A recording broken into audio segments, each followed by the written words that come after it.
The Grand Champion ribbon was the color of summer plum, its gold lettering catching the afternoon sun in a fierce, liquid glare. It hung from a freshly oiled halter on the broad, pale head of a bull so powerfully built he seemed less an animal and more a piece of the landscape, carved from granite and given breath. His coat was the color of washed-out creek stones, a color no respectable cattleman would ever breed for.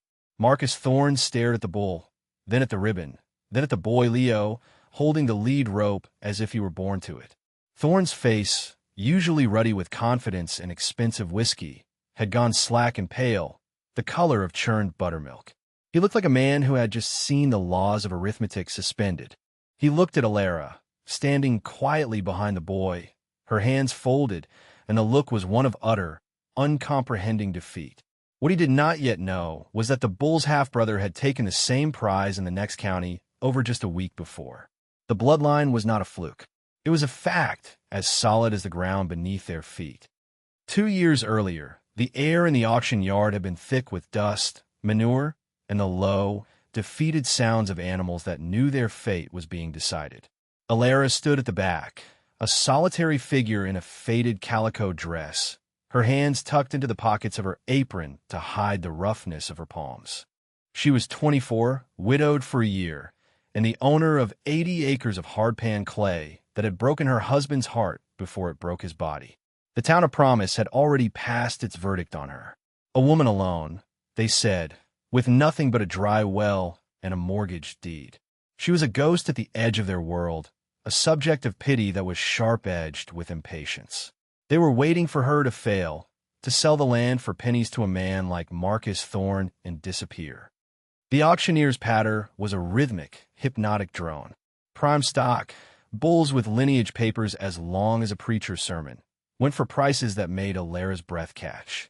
Thorne, leaning against the top rail of the main pen, bought the best of them with a lazy flick of his finger, his dominance as casual and unthinking as the sun's heat. He was a man who owned the horizon, and everyone knew it. Then, at the end of the day, they brought out the scrubs, the cast-offs, the dregs. The last one was a calf, no more than 4 months old, scrawny and shivering, with a coat the color of dishwater and one ear that drooped like a wilted leaf. A cough rattled in its chest, a dry, hopeless sound. "What have we here?" the auctioneer boomed, forcing a jovial tone. "A late bloomer, folks. Got heart, this one. Who'll star me at $50? 50 for this fine future steer." A ripple of laughter went through the crowd. A man near Alara spat a stream of tobacco juice. "That thing's got 1 foot in the grave and the other on a patch of ice. You be paying to haul a corpse home." The price dropped. 40, 30. The auctioneer sighed.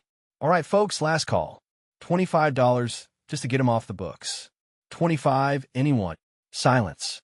Thorne chuckled, a low, dismissive sound. He wouldn't have fed that calf to his dogs. The silence stretched, becoming awkward. It was a worthless thing, an error, an animal that had failed its first and most important test, to look like it was worth something. Alara watched the calf. She saw the shiver, the cough, the droopy ear, but she also saw the bones beneath the hide. The legs were straight. The back was long, and in its eyes, there wasn't the dullness of sickness, but a spark of wild, stubborn terror. She felt a kinship with it, a thing judged and dismissed, a thing everyone was waiting to watch die. She did the arithmetic in her head. $25 was nearly all she had. It was the cost of seed for the spring garden, of new soles for her boots, of a month's worth of coffee and salt. It was a foolish, indefensible risk. Her hand, of its own accord, lifted from her pocket.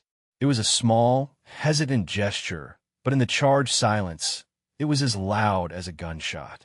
The auctioneer's eyes locked onto hers. 25. I have 25 from the lady in the back. Sold for $25 to Mrs. Gable. The gavel cracked down, and a new wave of laughter, softer this time, but thick with pity, washed over her.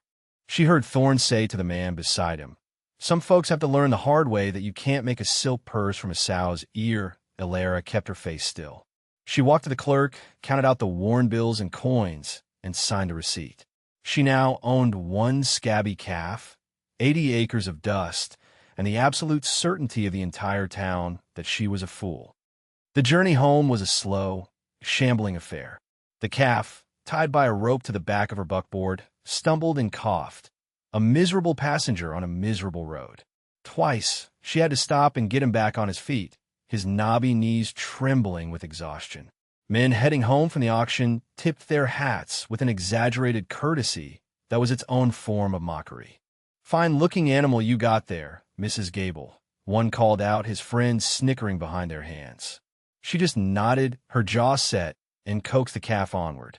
Her farm wasn't much more than a shack, a leaning barn, and a fenced pasture where the grass grew in thin, defeated clumps. The place smelled of dust and loneliness. She led the calf not to the pasture, but to a small, clean stall in the barn she had prepared, filled with fresh straw she'd scythed from the creek bed. She didn't have money for medicines, but she had her grandmother's knowledge. She brewed a strong, bitter tea from willow bark and yarrow and patiently worked it down the calf's throat. She boiled milk with a dollop of precious molasses and held the bucket for him, stroking his neck until he drank. For 3 days it was a battle. The calf would lie in the straw, his breathing shallow, and she would sit with him, talking in a low murmur, willing him to live. She was not just nursing an animal. She was nursing her own defiant, desperate hope. On the 4th morning, she entered the barn to find him standing on his own, looking at her with those wild, clear eyes. He let out a weak, wavering bleat. It was a sound of survival. Her nearest neighbor was Old Man Hemlock, a German immigrant who lived a mile down the creek on a plot of land even rockier than hers. The town considered him half-wild, a man who spoke more to his goats than to people. He appeared at her fence line a week after the auction, his face a road map of wrinkles, his eyes a startling, pale blue. He looked at her struggling garden, then at the calf, now picking at some hay in the sun. He didn't offer greetings or pleasantries. "They laugh," he said, his voice thick with an accent. "The town. They say you bought a ghost." Alara straightened up from her weeding, wiping sweat from her brow with the back of her hand. "He's still breathing." Hemlock nodded slowly, his eyes fixed on the calf. He squinted, taking in the animal's frame. "Is not the coat that pulls the plow," he said. It wasn't a question. It was a statement of fact. "It's the bone. People, they look at the paint on the house. The land, it looks at the foundation. This one has a good foundation." He pointed a gnarled finger at the calf's deep chest and straight legs. "Wide here, for the heart, for the lungs. Strong." He looked at Alara, and for the first time, she felt a gaze that wasn't filled with pity or scorn, but with a quiet, knowing respect. "The land doesn't care for a pretty face," he said, his voice dropping to a low rumble. "Only strong bones." That evening, he left a bucket of his goat's rich, creamy milk on her porch and said nothing of it when she returned the empty bucket the next day. A silent alliance had been formed. The old man who saw the truth of the dirt and the young woman who had bet everything on the truth of a bone. A few weeks later, she gained another ally. A boy named Leo, the youngest son of the shiftless Miller family, began appearing at the edge of her property. He was a scrawny, silent child of about 10, with eyes that missed nothing. He'd watch her work, never saying a word. One day, she was trying to mend a fence post, struggling with a heavy hammer. Leo slipped through the rails, took the hammer from her hand, and with a surprising strength, drove the nail home. From then on, he was a fixture. He never asked for anything, but Alara always had a piece of bread and jam or a cup of cool water for him. He was drawn to the calf. He spent hours just sitting in the pasture, watching the animal graze. The calf, skittish with everyone else, seemed to accept the boy's quiet presence. It was Leo who gave him his proper name. One afternoon, watching the calf chase off a stray dog that had wandered into the pasture, Leo said, "He's like Goliath." Alara smiled.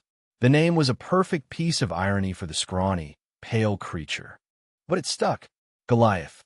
Under Alara's care, Goliath began a transformation that was so gradual, no one in town seemed to notice it. The cough disappeared, replaced by deep, steady breathing. The dishwater coat thickened and took on a strange, pearlescent sheen in the sun, like polished stone. And he grew. He did not grow sleek and elegant like the purebred Hereford and Angus calves on Thorne's ranch. He grew thick. His neck broadened, his chest deepened, and his legs became pillars. He was eating the rough forage of her poor pasture, the tough grasses and weeds that Thorne's cattle would have ignored, and he was turning it into muscle and bone. Alara watched him with a fierce, secret pride. She was watching her $25 risk compound daily. She spent her evenings at the small kitchen table, a ledger book open before her. The arithmetic of survival. On one side, the debts, the mortgage payment, the cost of salt, flour, lamp oil. On the other, the assets. A dozen laying hens, a half-acre of potatoes, and one growing bull calf. The numbers were stark and unforgiving. She could not afford to fail. She could not afford expensive feed or supplements. Goliath would have to thrive on what the land provided, or they would both starve. So she learned the land. She followed the deer paths to see what they ate. She learned to identify the deep-rooted prairie grasses that stayed green longest into the dry season. She scythed clover and vetch from the roadsides, drying it for winter hay. She worked from before sunrise until after dusk, her hands cracking and bleeding, her body aching. But every time she saw Goliath, standing solid and calm in the pasture, a quiet resolve hardened in her. She was not just raising an animal. She was proving something, though to whom, she was not yet sure. Marcus Thorne would sometimes ride the fence-line of his vast property, which bordered hers. He'd rein in his handsome bay gelding and look over her patch of earth with an expression of mingled amusement and contempt. He'd see her out in the field with a hoe or a scythe, and nod, the gesture less a greeting than a confirmation of his own superiority. One day he saw Goliath, then a yearling, standing near the fence. The bull was not tall, but he was wide, with a hump of muscle rising over his shoulders that was more like a bison than a domestic bull. "Still got that mutt, I see," Thorne called out, his voice carrying easily in the still air. "Fattening him up for the butcher? Might get a few dollars for the hide." Alara didn't answer. She just stood and watched him. Being right is its own kind of reply, and she was not yet ready to make it. She knew what he saw: a mongrel, a mistake, an animal with no pedigree and no place in the world of fine cattle. He saw a $25 joke. He could not see the deep-set, intelligent eyes. He could not see the way the animal moved with a quiet, efficient power. He could not see the sheer, stubborn life force that had taken root in her poor soil and flourished. She let his mockery hang in the air and evaporate. She had work to do. Old Man Hemlock understood. He'd bring over a handful of strange-looking seeds. From the old country, he'd say, "Turnip, good for the soil, good for the bull, makes the blood strong in winter." He taught her how to build a small stone silo, how to ferment the chopped turnips and rough grass into silage, a sour-smelling winter feed that held its nutrition. He never spoke of Thorne or the town. He spoke of seasons, of water, of the way a seed holds a memory. He was teaching her a different kind of arithmetic, one that calculated wealth in resilience, not in dollars. Leo, too, was part of this quiet economy. He knew where the wild berries grew thickest, where the mushrooms pushed up after a rain. He brought his findings to her, and they would share them. The three of them, the old man, the young woman, and the boy, and the strange, pale bull formed a small, self-reliant world, an island in the middle of the county's condescension. They were four worthless things, finding value in each other. By the time Goliath was 2 years old, he was a magnificent beast, a force of nature. He was not pretty, but he was awesome. His presence filled the pasture. When he moved, the ground seemed to tremble. Alara knew it was time. She couldn't build a herd with just a bull. She needed cows. She approached a neighbor, a struggling farmer named Silas Weir, whose fences were always in need of mending and whose children's faces were always a little too thin. He had a small herd of hardy but unremarkable heifers. She made him a proposition. She would give him 3 weeks of her labor, mending his fences, helping with his harvest, whatever he needed, in exchange for the breeding rights to 2 of his heifers for 1 season. Silas laughed, but it wasn't an unkind sound. "Alara, that bull of yours, he's a big fella, I'll give you that. But he's got no bloodline. You'll just get more mutts. My bull is healthy, she said, her voice steady. He's never been sick a day since he was a calf. He's been raised on this land, on this grass. Your cows are tough. I think they'll make strong calves. It was the labor that swayed him. 3 weeks of a strong worker was a godsend. He agreed. Thorn and the others heard about the deal and shook their heads. Alara Gable, trading away her hard labor for the chance to breed more worthless cattle. There was no end to her foolishness. The 2 heifers, a plain red and a scruffy black, were brought to her pasture. Goliath, who had been a calm and steady presence, seemed to understand his purpose. He was gentle with the cows, but there was a new authority in his stance. He was the king of his small, dusty kingdom. Alara kept her hope banked low, like a coal under ash, afraid that speaking it aloud would extinguish it. She watched the heifers fatten through the winter on hemlock silage and her carefully gathered hay. And in the spring, the calves came. The first was a heifer, born to the red cow. She came out strong and kicking, and within an hour she was standing on sturdy legs, nursing. Her coat was the same pale, stony color as her sire's. 2 days later, the black cow delivered a bull calf, just as strong, just as pale. They were magnificent. They had Goliath's deep chest and wide-set eyes. They had his look of profound, unshakable health. Leo was ecstatic. He spent every spare moment with the calves, who were fearless and curious. Alara felt a joy so sharp it was almost painful. It had worked. The foundation was good. The land, which had taken her husband, had given her this. It was a secret victory, savored in the quiet of her barn, shared only with an old man and a small boy. The rest of the town remained oblivious. They were just 2 more odd-colored calves in the fool woman's pasture. It is easier to believe a thing is rotten than to admit you were wrong to mock it. The town had invested too much in Alara's failure to notice her success. But the arithmetic was changing. Her ledger now had a new entry.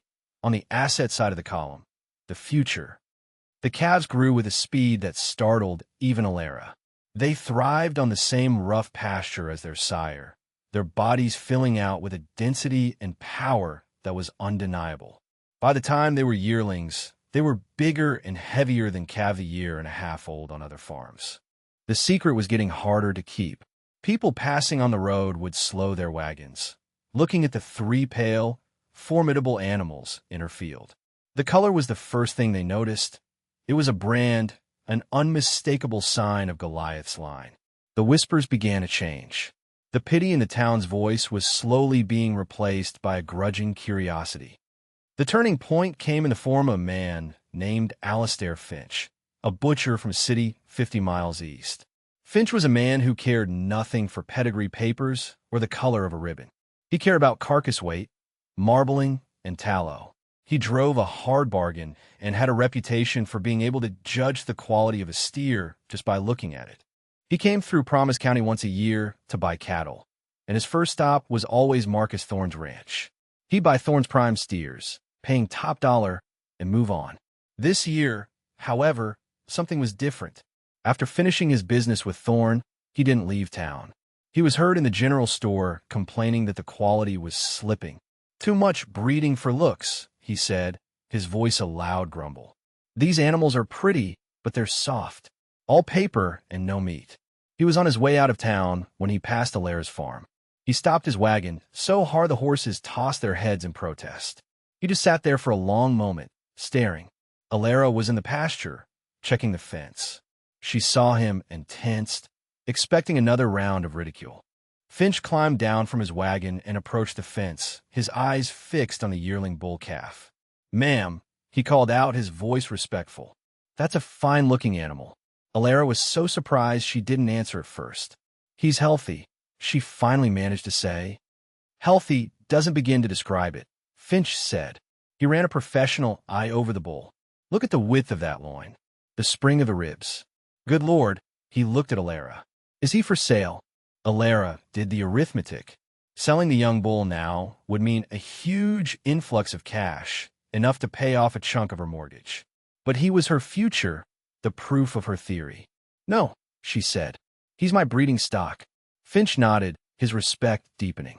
Smart woman. Well, I'll buy any steers you've got from that line, and I'll pay you 10 cents a pound over market price. That's a promise. He reached into his coat, pulled out a business card, and pressed it into her hand. You let me know when you're selling. He climbed back into his wagon and drove off, leaving Alara standing by the fence, a small piece of cardboard in her hand that felt heavier than gold. The entire exchange had been witnessed by Silas Weir, who had been on his way into town. By nightfall, the news was all over Promise. The city butcher, the man who only bought the best, wanted to buy Alara Gable's mutt cattle, and he was willing to pay a premium. The laughter stopped. The mockery curdled into a stunned, resentful silence. Marcus Thorne heard the news and reportedly broke a glass in his hand. The foundation, which only Old Man Hemlock had seen, was now visible to everyone. That summer was long and hot.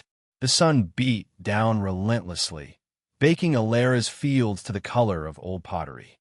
The creek shrank, leaving muddy banks where clear water once flowed. The sky remained a vast, empty, brilliant blue, day after day after day. A beautiful sky, people said, but it was a cruel beauty. It held no promise of rain. Old Man Hemlock would stand on his porch, looking at the horizon, his face grim. The sky is too clean, he'd mutter. When God is showing you all the stars, it means he is keeping all the water. He told Alara to scythe every patch of grass she could find, no matter how coarse, and pack her small silo to the brim. Winter will come hungry this year, he warned. Alara worked with a quiet urgency. She and Leo hauled water from the deep pool in the creek that never went dry, bucket after bucket, to keep her garden alive. Her small herd, now 5 animals in total after the birth of 3 more strong, pale calves, seemed untroubled by the heat. They grazed on the dry, tough grasses, their unique physiology bred from hardship, wringing nourishment from plants other cattle would starve on.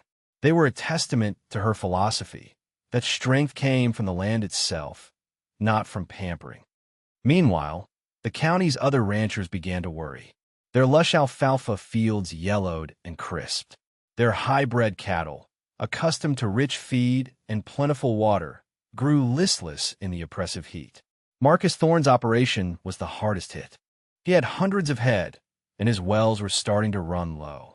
He had to start buying feed, hauling it in by the wagon load at exorbitant prices. The arithmetic was turning against him.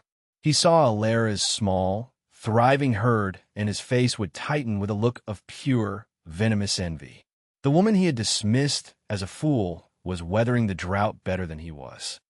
The winter, when it arrived, was as brutal as Hemlock had predicted.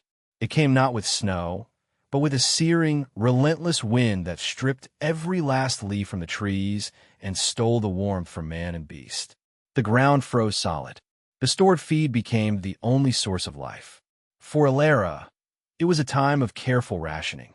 Every morning, she would fork out the sour-smelling silage, a precisely measured amount for each animal. They ate it greedily, their thick coats protecting them from the wind. They remained solid, healthy, their breath pluming in the frigid air. For the rest of the county, it was a disaster. The expensive feed Thorne and others had bought was not enough. Their cattle, already weakened by the dry summer, began to fail. They lost weight, their ribs showing through their fine hides. They were beautiful, elegant animals, bred for generations for their conformation and color, but they had no resilience. They were houseplants set out in a blizzard. The land didn't care for a pretty face. It cared for strong bones, and their bones were brittle. The wind howled for weeks, a long, mournful cry that seemed to be mourning the slow death of a way of life, a way of thinking. Alara would lie in her bed at night, listening to it, and do the arithmetic. She had enough feed to last until spring. Just enough. She was safe. But she was beginning to understand that in a place like Promise, no one was ever truly safe alone. Spring came late, a slow, grudging thaw that left the landscape a sea of mud. The ranchers who had made it through the winter breathed a collective sigh of relief. But the relief was short-lived. The hardship had left the herds weak, and a sickness followed. It was a wasting blight, a fever that stole the animal's strength, leaving them unable to stand. It swept through the county like a fire, and it hit the purebred herds the hardest. Their pampered immune systems had no defense. Marcus Thorne's ranch became a charnel house. Every morning, his men would drag more carcasses out of his pristine barns. The sight of the buzzards circling over his property became a common landmark. The town of Promise fell into a state of quiet panic. Their wealth, their future, was tied to their cattle, and their cattle were dying. But the blight, for some reason, seemed to pass over Alara's farm. Her 5 pale, thick-bodied animals and their new spring calves remained untouched. They stood in her muddy pasture, fat and placid, their coats gleaming with health. They were an island of impossible vitality in an ocean of disease. The town's perception of her completed its reversal. She was no longer Alara the fool. She was Alara the witch. Alara, the miracle worker. How had she done it? What secret did she possess? The answer was simple, though they couldn't see it. Her secret was the very thing they had mocked. The worthless calf, the poor land, the stubborn refusal to believe that value only came with a fancy pedigree. Goliath's mongrel blood, full of hybrid vigor, had passed on a ferocious resilience to his offspring. Her methods, born of poverty, had forged animals that could withstand hardship. She had not raised cattle. She had raised survivors. The fortune inversion was complete. The drought and the blight that had ruined the proudest men in the county had only served to prove the value of everything she had built. The whispers followed her into the general store now, not of mockery, but of awe and fear. She met their stares with the same quiet stillness she had always shown, but now it was no longer the stillness of a victim. It was the stillness of a queen. One morning, she saw him coming. Marcus Thorne, riding his handsome bay, not along the fence line, but straight up the lane to her house. He dismounted and strode to her porch, his movements stiff with a pride he was struggling to maintain. He looked tired. The arrogance in his eyes had been replaced by a raw, desperate hunger. "Mrs. Gable," he said, his voice a low rasp. He had never addressed her so formally. It was the sound of a man who knew he had lost all advantage. "I've come to make you a business proposition." Alara stood on the porch, wiping her hands on her apron. She didn't invite him to sit. She simply waited. "You're heard," he said, gesturing to the pasture. "It's a miracle." Untouched by the sickness, he tried for a smile, a flash of his old, charming condescension, but it didn't take. I've lost nearly half my stock. The rest are weak. I need new blood. Strong blood. I'll buy them all. The bull, the cows, the calves. Every last 1 inch, he named a price. It was a lot of money, more than she had ever dreamed of seeing. It was enough to pay off her mortgage, build a new house, live comfortably for the rest of her life. But she also knew, with a certainty that chilled her, that it was less than half of what they were now worth. He was still trying to cheat her. "This is a generous offer, Mrs. Gable," he pressed, seeing her hesitation. "Think of it. You'd be free of all this." He waved a hand at her small house, her leaning barn. "A woman alone, it's a hard life. You've been lucky, but luck runs out. This sickness could still hit you. Take the money. Take the security." She looked past him, at the pale shapes of her cattle grazing peacefully. They were her work, her vindication, her future. They were the living embodiment of a truth she had learned in her bones. He wasn't just offering to buy her animals.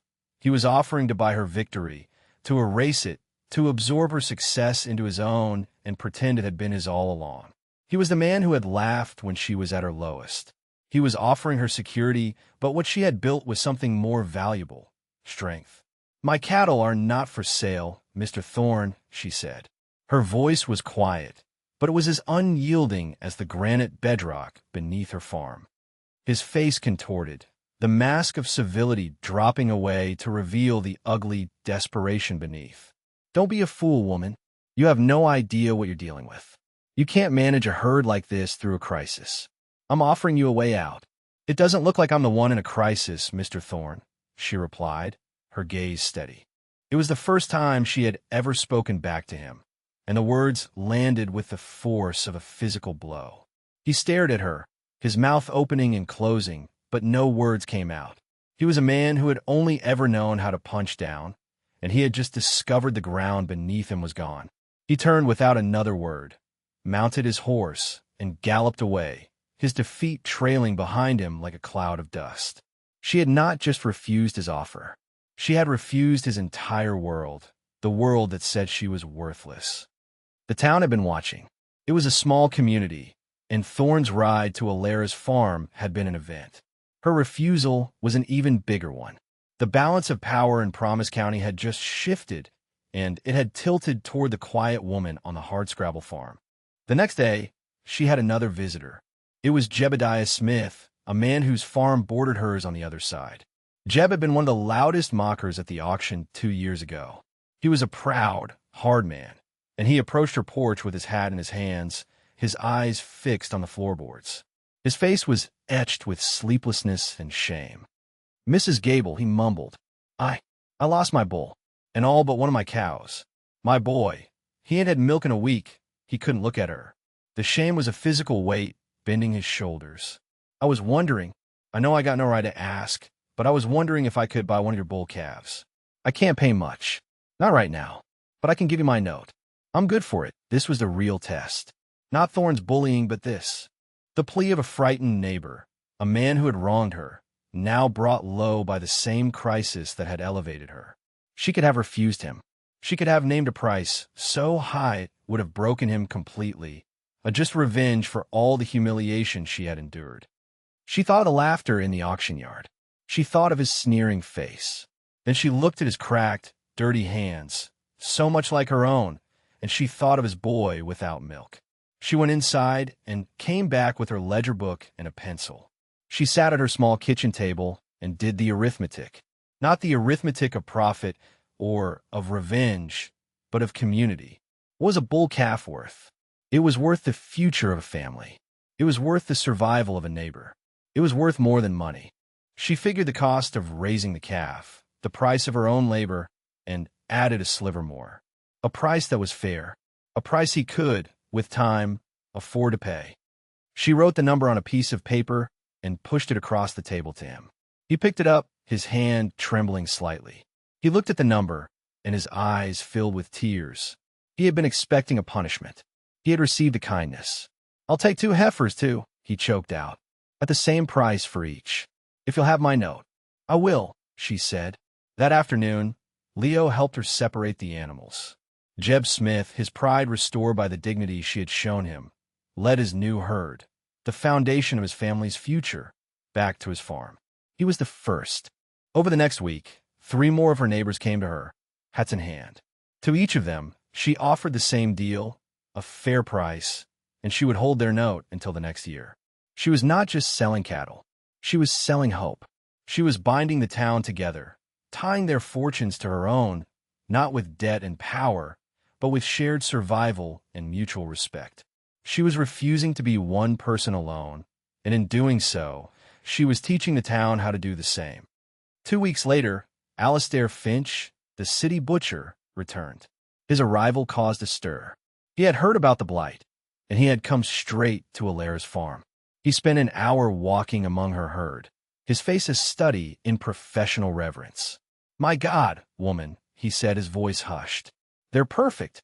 It's like the sickness was afraid of them." He bought the 2 steers she had ready for market, weighing them on his traveling scale right there in her yard. He paid her in cash, counting out the crisp bills into her hand in front of half a dozen onlookers. The price per pound was even higher than he had promised. "Best quality I've seen in 20 years, he announced to the assembled crowd. "This isn't just good stock. This is the future. This is the bloodline this county needs." His public endorsement was the final, unassailable piece of her vindication. The story of the $25 calf and the woman who bought him was no longer a joke. It was a legend. Marcus Thorne, his reputation shattered and his finances in ruins, sold off half his land a month later and was rarely seen in town again. The pale-coated, hardy cattle of the Goliath line became the new standard in Promise County. They were a living symbol of resilience, a reminder that true value often lies hidden beneath a plain and unloved surface. The final scene, 2 years later, was a perfect echo of the first. The county fair. the plum-colored ribbon. But this time, the boy holding the champion bull was Leo, no longer a scrawny, silent child, but a tall, confident young man of 15. He was a partner in her farm now, his future as bright and solid as the animal at his side. The bull, a direct son of Goliath, was the pride of the county. The whole town cheered, their applause genuine and full-throated. They were not just cheering for a bull. They were cheering for themselves, for their own survival, for the woman who had shown them the way. Alara stood beside Leo, her face calm, her hands no longer hidden in her pockets. They were the hands of a woman who had built a world. She saw Old Man Hemlock standing near the railing, his pale blue eyes twinkling. He caught her gaze and nodded, a slow, deep affirmation of everything that had passed between them. He didn't need to speak, but she heard the words in her mind as clearly as if he had shouted them. The land doesn't care for a pretty face, only strong bones. She looked out at the crowd, at the faces of the neighbors she had helped save, at the children who now drank milk from her cows. She looked at the field behind her home, now filled with the thriving, stone-colored cattle that were her legacy. She had done more than prove them all wrong.